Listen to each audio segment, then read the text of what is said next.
பிரியமானவர்களே, இயேசு கிறிஸ்துவின் நாமத்தில் உங்களுக்கு என் அன்பின் வாழ்த்துக்கள். எப்படி இருக்கீங்க? சுகமா இருக்கிறீங்களா? ஆண்டவர் இயேசு நம்ம கூட இருந்தா சுகம், ஆரோக்கியம், மகிழ்ச்சி எல்லாமே இருக்கும். இயேசுவோடு கூட நடந்தா, அவர் கரம் பிடித்து நடத்தும் போது ஆசீர்வாதமான பாதையில தான் அவர் நடத்துவார். இன்னைக்கு உலகத்துல ஆயுச நாட்கள் இருக்குல்ல, ஒவ்வொரு தேசத்துல ஒவ்வொரு விதமான ஆயுச நாட்கள் சொல்றாங்க. ஜப்பான்ல அங்கு வாழ்ற மக்களுக்கு ஆயுச நாட்கள் அதிகம்னு சொல்றாங்க. சில தேசங்கள் ஆயுசு குறைவுன்னு சொல்றாங்க. இந்திய தேசத்துல நிறைய பேர் இளம் வயதிலே மரிச்சு போறாங்க, ஆயுச நாட்கள் குறைவுன்றாங்க.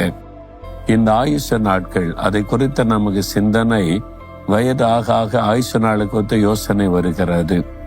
வேத புஸ்தகத்தில் அதை பற்றி சொல்லி இருக்கிறாரு. ஒரு மனிதனுடைய ஆயுச நாட்கள் 70 வருடம், பலத்தின் மிகுதியினால் 80 வருடம் என்பதாய்.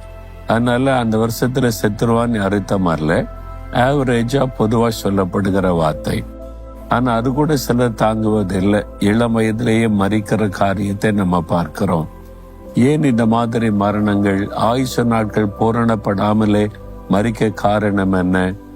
ஆண்டவருடைய வார்த்தை ஒன்று சொல்லுகிறது பாருங்க. நீதிமொழிகள் 10ஆம் அதிகாரம் 27வது வசனம், கர்த்தருக்கு பயப்படுதல் ஆயுச நாட்களை பெருக பண்ணும். கர்த்தருக்கு பயந்து நடந்தீங்கன்னா 80 வயசு கூட தாண்டலாம். எனக்கு தெரிந்த ஒரு அருமையான ஐயா இருக்கிறாங்க. அவங்க கர்த்தருக்கு பயந்து வழிகளில் நடக்கிறவங்க. 105 வயதை கடந்து விட்டது. இப்பவும் ஆரோக்கியமா இருக்கிறாங்க, எழுதுறாங்க, ஜெபிக்கிறாங்க, நல்ல சுகத்தோட பேசுறாங்க. இந்த ஆயுச நாள் பெருக காரணம் என்ன? கர்த்தருக்கு பயப்படுகிற பயம். கர்த்தருக்கு பயப்படுதல் என்று சொல்லுவது பாவத்துக்கு விலகி வாழுவது. ஒரு மனிதன் தேவனுக்கு பயந்து நடந்தா அவனால லஞ்சம் வாங்க முடியாது, குடிக்க முடியாது, போதை வசதி பயன்படுத்த முடியாது, துன்மார்க்கமாய் நடக்க முடியாது, நடக்க மாட்டான். கர்த்தருக்கு பயம் இல்லாம நடக்கிறவன் தான் குடிச்சு வாழ்க்கை சரீரத்தை கெடுத்து சீக்கிரத்திலே மரணம், போதை வசதிகள், விபச்சார, வேசித்தன பாவத்துக்கு இடம் கொடுத்து ஆயுச நாட்கள் குறைந்து போகிறது.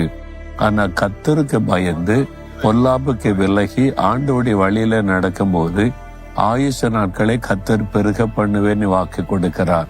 உங்களுடைய ஆயுச நாள் பெருகணும்ல, கர்த்தருக்கு பயந்து நடக்க அர்ப்பணித்துக் கொள்ளுங்க. அதனால இஷ்டப்படி வாழாதபடி ஆண்டவருக்கு பயந்து தேவன் என்னை கவனிக்கிறார், அவருக்கு பிரியமாய் வாழ வேண்டும் என்று அர்ப்பணித்துக் கொண்டா ஆயுச நாட்கள் பெருகும்.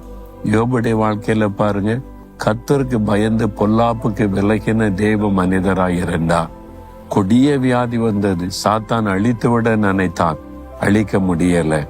அவருடைய வயசு பூரண வயது. ஆயுச நாட்களை தேவன் பூரண வயதுல நீண்ட காலம் வாழ்ந்திருக்கும்படி செய்தார் என்று வேதத்திலே பார்க்கிறோம். தேவனுக்கு பயந்தவுடைய வழிகளில் நடங்க, உடைய ஆயுச நாட்கள் பூரணப்பட்டு இருக்கும். மரணத்தை குறித்த பயம் இருக்காது. மரணத்தை குறித்து வேதனை இல்லாம சந்தோஷமா வாழுவீங்க. அந்த வாழ்க்கையை ஆண்டவர்கள் கொடுக்க விரும்புறீங்களா? இப்ப சொல்லுங்க, ஆண்டவரே, என் ஆயுச நாட்கள் பூரணப்படணும், என் ஆயுச நாட்களை பெருக பண்ணணும்.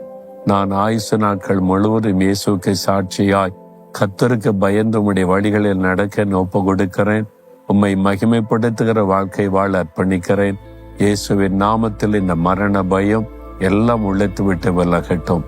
இயேசுவின் நாமத்தில் ஜெபிக்கிறேன் பிதாவே. ஆமேன், ஆமேன்.